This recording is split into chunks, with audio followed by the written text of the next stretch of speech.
I am back with another One Piece video.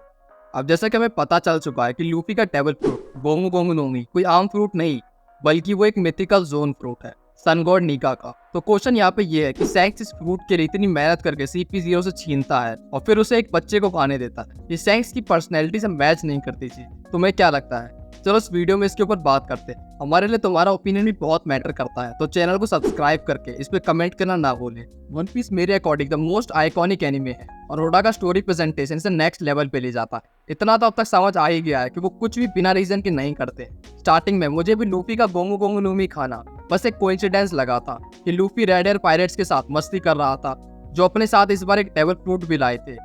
और जब वो अपने आप में मस्त थे, यहाँ लूफी ने उसे खा लिया और बाद में सैंक्स को लूफी के अंदर कुछ ऐसा देखा और उसने उसे पायरेट बनने के लिए मोटिवेट करा और साथ ही में उसे अपनी हेड भी दे दी। और बाद में लूफी ने खुद को ट्रेन करा ताकि वो सैंक्स की तरफ बन सके और एंड में एक पायरेट किंग भी। कितनी अच्छी और प्यारी स्टोरी है, like an ice cream, soft and sweet.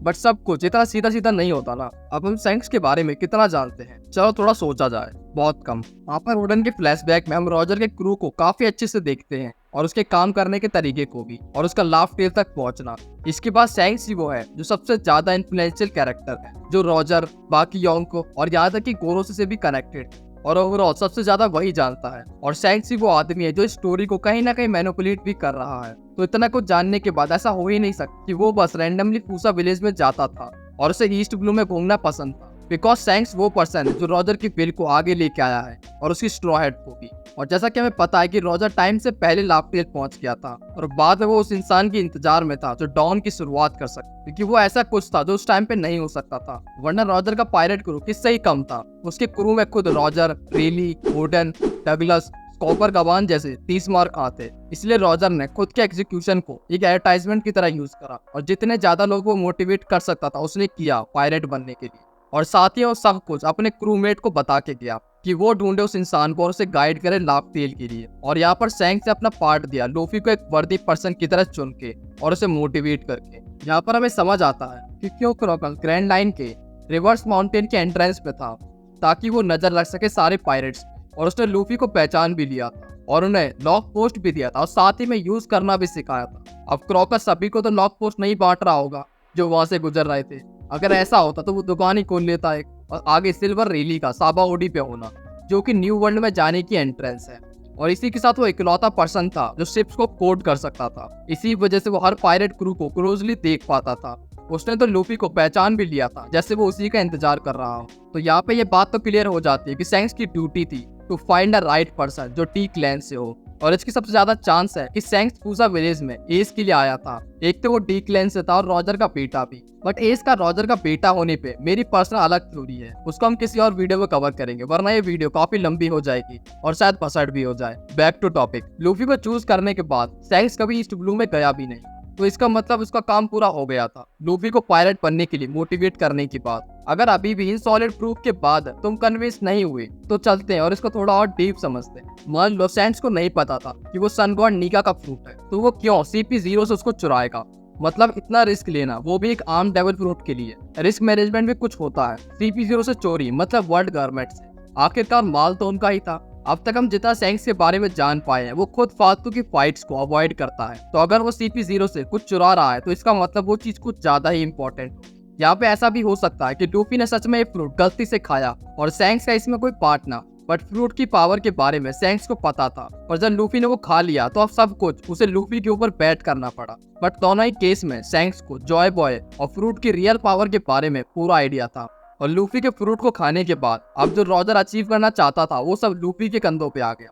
नहीं समझे? जैसा कि हम सीरीज में देखते हैं कि फ्रूट की खुद की भी एक विल होती है और जो उसके पास्ट यूजर के साथ वो शेयर करता था। अगर तुम्हें याद हो तो एस का फ्रूट खाने के बाद साबो वही सेम अटैक यूज करता है, जबकि उसने तो एस को कभी लड़ते हुए देखा भी नहीं था। और हमने वानो में ओरोजी को बचाने वाले बुट्टे को देखा है जो बार्थोलोमियो द कैनिबल के फ्रूट का प्रीवियस यूजर था। और वो दोनों ही सेम एक्शन से अपने बैरियर को यूज करते हैं। फ्रूट को खाने के बाद आदमी उसके प्रीवियस यूजर की विल को अडेप्ट करता है और शायद गोमू गोमू नोमी के प्रीवियस यूजर जॉय बॉय और रॉजर भी रहा होगा। रॉजर ने फ्रूट को शायद लाफ्टेल में खाया होगा अपने मरने से पहले, और सैंक्स का ये काम था कि फिर से वो फ्रूट को ढूंढ निकाले ताकि रॉजर का ड्रीम पूरा हो सके। और जॉय बॉय फिर आ सके अपना अधूरा काम करने। और रही बात पावर की, लूफी के एक्चुअल फ्रूट की, तो हमने देखा है कि लूफी के जस्ट फ्रूट खाते ही सभी ने उसको शौक में डाल दिया था और उसके दिमाग में ये बात डाल दी थी कि तुमने गोमू गोमू नोमी खाया है और इसको खाने के बाद तुम्हारी बॉडी रबर की बन जाएगी। और ये सुनते ही उसके अंदर रबर की प्रॉपर्टीज दिखने लगती हैं। अब ये बात तो कंफर्म हो चुकी है कि लूफी का टेबल फ्रूट सन गॉड नीका का एक लेजेंडरी मिथिकल जोन, जिसकी पावर है इमेजिनेशन को रियलिटी में कन्वर्ट करना। सुनने में काफी ओवर पावर्ड एबिलिटी लगती क्योंकि ये एक्चुअल में है भी। नेक्स्ट, इस फ्रूट की इतनी इंपॉर्टेंस क्यों है सैंक्स के लिए और स्टोरी में? अगर है तो उसने लूफी को क्यों खाने दिया? ये खुद ही खा लेता, वो वैसे ही इतना स्ट्रॉन्ग है, इसको खाने के बाद तो कुछ ज्यादा ही स्ट्रॉन्ग हो जाता और वो रॉजर के गोल को इजीली अचीव भी कर लेता। इसका एक ही आंसर है, जैसा कि अब तक हमें स्टोरी में प्रेडिक्ट हुआ है कि रेड हेयर पायरेट्स में से किसी ने भी डेविल फ्रूट कंज्यूम नहीं किया है, तो at the time of dawn शायद स्विम करने की ज्यादा जरूरत पड़े, इसलिए वो सब एबिलिटी टू स्विम को ज्यादा प्रायोरिटी देते हैं डेविल फ्रूट की पावर के कंपैरिजन में। और अगर ओवर पावर्ड डेविल फ्रूट की बात करें तो एनल और ब्लैकबेड का फ्रूट भी काफी ज्यादा ओवर पावर्ड है। जहाँ एनल इंसुलेटर प्रॉपर्टी की वजह से हारा था, बट ये केस ब्लैकबेड के साथ नहीं है। उसकी गुरा गुरा नोमी की पावर का काउंटर अब तक सीरीज में नहीं दिखाया है, तो इसका मतलब ये भी हो सकता है कि लूफी का डेविल फ्रूट उसके फ्रूट का काउंटर कर पाए, क्योंकि इमेजिनेशन तो डार्कनेस में भी लाइट ला सकता। क्या बोलते हो? और सैंक्स को शुरू से ही पता था ब्लैकबीड के इंटेंशन के बारे में, और शायद लूफी का फ्रूट ब्लैकबीड और ईमू दोनों के अगेंस्ट में काउंटर साबित होगा, जिस वजह से फ्रूट इतना ज्यादा इंपॉर्टेंट हो सकता है। मोस्ट प्रोबेबली सैंक्स ने लूफी को यूज कराया ताकि वो इन चीजों को कंप्लीट कर सके जो रॉजर ने नहीं कर पाई। अब स्टोरी की बात करें तो आगे फाइनल सागा में लूफी को एक और रॉजर पायरेट क्रूमेट मिलेगा जो उन्हें लाफ टेल के लिए गाइड करेगा, और शायद वो कॉपर गबान ही होगा जो लूफी को उसके गोल तक पहुंचाएगा और उसे क्या करना है वो बताएगा। ईमो को डाउन करना कोई इजी बात तो नहीं होगी, वरना जॉय बॉय फेल तो नहीं होता। इतने टाइम तक ईमो राज कर रहा है सभी के ऊपर, वो भी किसी को बिना पता लगे। इसके बारे में ये सब साफ साफ उसकी पावर को दिखाता है और उसका बस एक ही काउंटर है, the will of T. Finally कुछ टाइम और फिर हम सब लूफी के गियर 5 को देख पाएंगे। द ड्रम्स ऑफ लिबरेशन सुनाई देंगे हम सभी, और हम लूफी के ओवर पावर्ड एबिलिटी को देखें जिनके सामने काइडो खिलौना बन जाएगा। अगर ये वीडियो अच्छी लगी हो तो इसे लाइक जरूर करना और चैनल को सब्सक्राइब भी, ताकि हमारी ऐसी और वीडियो भी तुम देख सको। तो मिलते हैं अगली वीडियो।